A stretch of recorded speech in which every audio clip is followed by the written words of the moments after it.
Saudações a todos, vamos analisar este exame. Raio-X de tórax, PA e perfil. Inicialmente vamos analisar o PA e uma das coisas importantes quando a gente analisa o raio-X de tórax é comparar a densidade de um pulmão com o outro. Você pode fazer uma comparação global ou uma comparação por áreas, verificar a simetria da densidade. Então, na porção superior, a simetria está preservada, a densidade está simétrica. No terço médio, comparando um lado com o outro, também está preservado. No terço inferior, observamos que na base direita há um aumento de densidade, há uma opacidade em relação à base esquerda, isto é, a base direita está um pouco mais branca. Um pouco mais branco em raio-x a gente chama de opacidade. Então há uma opacidade na base direita em relação à esquerda. Uma outra coisa que podemos fazer com a radiologia digital é você editar parâmetros da imagem para acentuar a diferença de densidade. Fazendo isso, veja que ficou bem mais evidente essa opacidade na base do pulmão direito. O pulmão normalmente tem essa cor cinza bem escura porque o ar fica preto no raio-x. Uma opacidade significa que o ar dentro dos alvéolos foi substituído por alguma outra estrutura. Então ele perdeu a coloração preta, a densidade preta do ar e ficou mais opaco em decorrência de uma densidade diferente, em decorrência de um material diferente que está ocupando os alvéolos, ou líquido ou sólido. Observe ali na marcação, veja que essa opacidade tem limites mal definidos. A gente não consegue definir totalmente os limites dela. Essa é uma observação importante, porque uma opacidade com limites bem definidos provavelmente é uma massa. Uma opacidade com limites mal definidos não deve ser uma massa. Antes de analisarmos o perfil, vamos compreender o seguinte raciocínio. Na porção superior do tórax, nós temos uma grande quantidade de tecidos moles que são opacos, que são brancos, aqui na região dos ombros. Portanto, para fazer o perfil, o raio atravessa toda essa quantidade de tecidos moles e ele vai sendo absorvido nos tecidos moles. Portanto, na região da coluna torácica, da coluna vertebral, a porção superior é mais branca, é mais radiodensa, mais radiopaca. E a gente visualiza com muita dificuldade os corpos vertebrais. À medida que vamos descendo, a quantidade de tecidos moles vai diminuindo, quer dizer, a densidade vai diminuindo e a quantidade de ar vai aumentando, e o ar tem baixa densidade ao raio-x. Portanto, vai ficando menos denso, vai ficando menos branco, e você observa isso na coluna. A coluna que era mais branca, mais opaca, mais densa na porção superior vai se tornando mais nítida, mais escura na porção mais inferior. Isso é o degradê normal da coluna. Neste caso, a gente observa que há um degradê normal, hora que chegamos aqui embaixo, volta a ficar opaco. Isso em decorrência da opacidade no parênquima pulmonar, aqui na base, na região basal posterior do lobo inferior direito. Veja que ela não toca o diafragma, por isso não tem o sinal da silhueta no PA. Não apaga o diafragma, porque a opacidade não está em contato com o diafragma.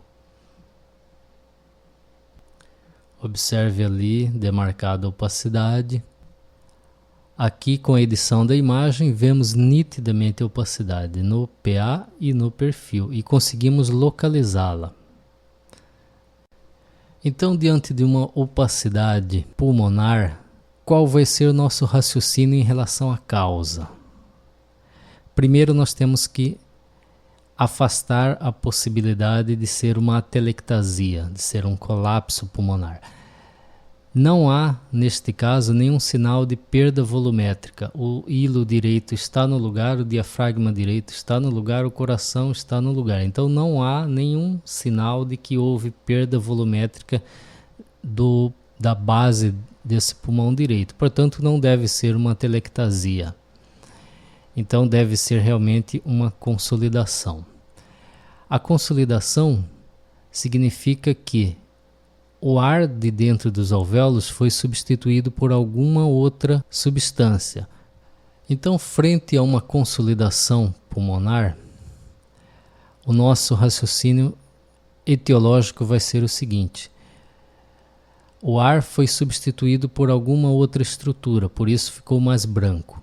Essa substância pode ser pus, processo inflamatório, por exemplo, numa pneumonia, ou numa tuberculose, ou numa micose pulmonar.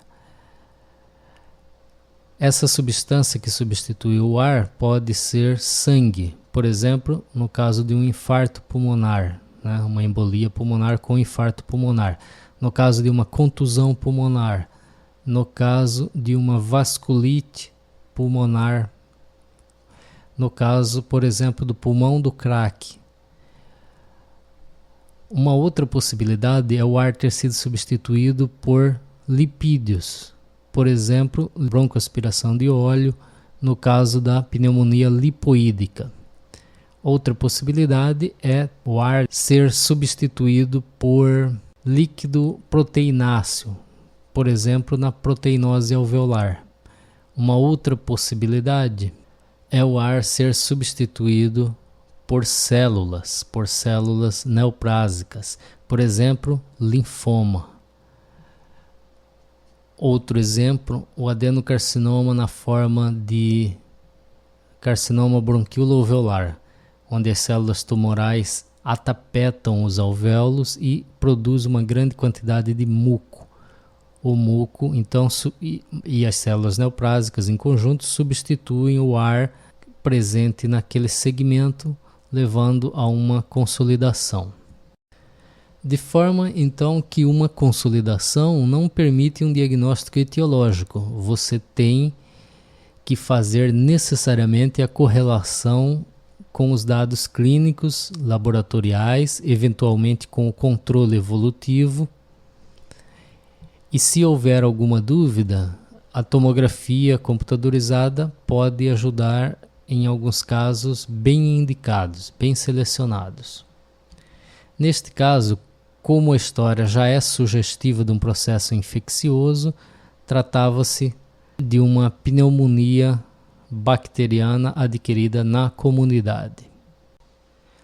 E para terminarmos o caso, sempre é bom analisarmos todas as áreas do raio-x e usarmos as ferramentas que o arquivo DICOM permite e que o programa de edição de imagem do DICOM nos fornece. Uma delas é a lupa mágica ou janela mágica, onde você consegue alterar em pontos específicos os parâmetros da imagem e conseguir uma profundidade melhor, uma visualização melhor em áreas onde a radiodensidade é alta. Esse é um grande benefício da radiografia digital. Mas você tem que sentar na frente do computador ou da workstation e usar as ferramentas. Veja aqui nessa janelinha mágica que observamos uma imagem oval com calcificação anelar periférica na região paravertebral esquerda, projetada aqui no hipocôndrio esquerdo. Eu não tenho os outros exames dessa paciente, mas foi feita tomografia computadorizada e essa imagem era uma imagem cística calcificada na adrenal esquerda.